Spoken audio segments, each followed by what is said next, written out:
ஒரு பக்கம் வாத்தியாருங்கிற கேரக்டர் இருக்கு. அந்த கேரக்டருக்குள்ள இப்ப போலான்னு முடிவு பண்ணியாச்சு. உள்ள போனா அவர் ஒரு பெரிய கடல். புரட்சி தலைவர், மக்கள் திலகம், பொன்மன செம்மல்னு அவர் மக்கள் அவருக்கு வச்சிருக்கிற பேர் அவ்வளவு பெரிய பேர். அவரை பத்தி பேசினாலே புல்லரிக்குது எனக்கு. ஏன்னா அவரை பத்தி தெரிஞ்சுக்க ஆரம்பிச்சது இந்த படத்துக்குள்ள போனதுக்கு அப்புறம் தான். Love you boys, love you. இன்னைக்கும் love you guys, love you மக்களே. இன்னைக்கும்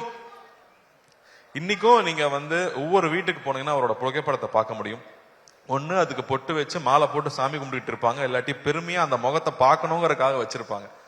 அப்படி ஒரு பெரிய ஐகான். அவர் வெறும் 60s 90s 70s 80s இருந்த ஒரு நடிகர் இல்ல, அவர் ஒரு எமோஷன், அவர் ஒரு தனி சகாப்தம். அவர் மாதிரி யாருமே சொல்ல முடியாது. அவர் வாழ்க்கையில சந்திக்காத கஷ்டம் கிடையாது. ஆனா அவர் மாதிரி மக்கள் நேயம், அவர் மாதிரி தாராள குணம் அப்படி யாருமே நம்ம சொல்லிடவே முடியாது. அவர் சாதாரண ஆள் கிடையாது.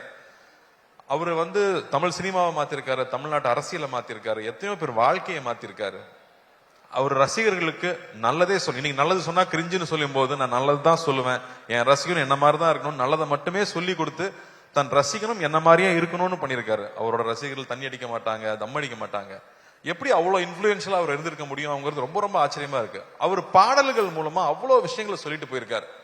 இன்னைக்கு நியாயம், தர்மம், இல்லாட்டி தன்னம்பிக்கை வேணும்னா இன்னைக்கும் அவர் பாடல்கள் தான் நமக்கு உதாரணமா இருந்துட்டு இருக்கு. அவர் பாட்டை பாடினாலே வைரல் ட்ரெண்ட் தான். அப்படி ஒருத்தர் அவர் நம்ம பண்ண போறோங்கிறது ரொம்ப ரொம்ப பயமா இருந்துச்சு. இன்னும் அவரோட பத்தி இன்னுமே பேசிட்டு இருக்கோம், அவரை பத்தி பேசிட்டு இருக்கோம். அவர் ஒரு பாட்டுல சொல்லியிருக்காரு, வாழ்ந்தாலும் மறைந்தாலும் பேர் சொல்ல வேண்டும், இவர் போல யார் என்று ஊர் சொல்ல வேண்டும்னு அவரே பாடிட்டு போயிட்டார். தன்னுடைய வாழ்க்கையே மக்கள் பணியா இருக்கணும், மக்களுடைய நன்மை தான் என்னுடைய வேலைனே ஒர்க் பண்ணியிருக்காரு. அதுக்கு முத்தாய்ப்பா நம்மளோட சென்னை சென்ட்ரல் ஸ்டேஷனுக்கு அவரோட பேரை வச்சிருக்காங்க. புரட்சி தலைவர் doctor MGR Chennai central station பேரு. ஒரு நாளைக்கு கிட்டத்தட்ட 400 ட்ரெயின் இங்க இருந்து கிளம்புது. ஒவ்வொரு ட்ரெயின் கிளம்பும் போதும் சென்னை புரட்சி தலைவர் டாக்டர் எம்ஜிஆர் ராமச்சந்திரன் அவர்கள் பேர்ல சென்னையிலிருந்து கிளம்புற ட்ரெயின் ஒரு நாளைக்கு கிட்டத்தட்ட 5000 தடவை அவரோட பேர் அனௌன்ஸ் பண்ணிட்டே இருக்காங்க. அப்படி வாழ்றதுன்னா அப்படி எப்பேற்பட்ட வாழ்க்கையா இருக்கும், அவர் எப்பேற்பட்ட மனிதரா இருக்கும். அவரை நம்ம இங்க கொண்டு சேர்க்கணுங்கிறது சாதாரண விஷயம் இல்ல. சோ தொடர்ந்து அவர் படங்களையே பாக்குறது, இன்ஃபேக்ட் சிலம்பம் கிளாஸ் எல்லாம் போய் ரொம்ப நாள் ஆயிடுச்சு. நான் தெரிஞ்சு இந்த ஷூட்டிங் டைம்ல காலையில 1 hour ஈவினிங் 1 hour ஷூட்டிங் போயிட்டு முன்னாடியும் கண்டினியூஸா ஒரு 1 month பிராக்டிஸ் பண்ணேன். அனலர்ஸ் மாஸ்டர் தான் கூட நின்று அவங்க அப்பா கதையெல்லாம் சொல்லி, இன்ஃபேக்ட் வி ரியலி என்ஜாய். இது எங்க ஜெனரேஷனோட ட்ரிபியூட்டா சொல்லலாம். இது ரொம்ப பக்தியோட அந்த கேரக்டர் பண்ணிருக்கோம்னு நான் சொல்லுவேன்.